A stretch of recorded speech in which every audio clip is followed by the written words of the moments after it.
hogaamiyaha Kuuriyada Waqooyi Kim Jong-un ayaa amray in la daldalo in ka badan 30 sarkaal oo ka tirsan maamulkiisa. Waxaa lagu eedeynayaa inay ka gaabiyeen ka hortagga iyo maareynta fatahaadii sababtay dhimashada in ka badan 4,000 oo qof oo u dhalatay dalka. North Korea's leader Kim Jong-un had 30 officials simultaneously executed last month.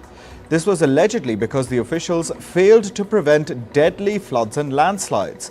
North Korea's Chagang province was hit by heavy rains and floods in July. Hogaamiyahan aan jixin ee Kuuriyada Waqooyi ayaa dalbaday in ciqaab adag la mariyo saraakiishan laguna xisaabtamo waxa uu yeeray khasaaro aan la aqbali karin oo galaaftay nolosha in ka badan 4,000 oo qof oo wadankaasi u dhalatay. Dadkan ayaa waxa ay ka dhasheen roobab mihigaan ah oo maalmo isxigxigay ka daayay wadanka Kuuriyada Waqooyi iyo dalalka dariska la ah. Sida ay warinayso warbaahinta Kuuriyada Waqooyi ka soo baxda, saraakiishan ayaa dhammaantood la daldalay maalmihii la soo dhaafay.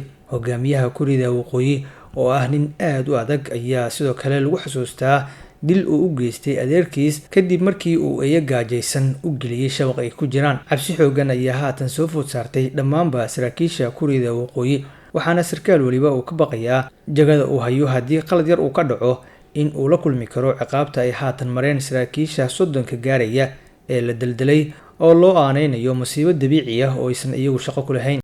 기록되고 예상 밖의 큰 물이 발생하여 적지 않은 시군들을 휩쓸었습니다.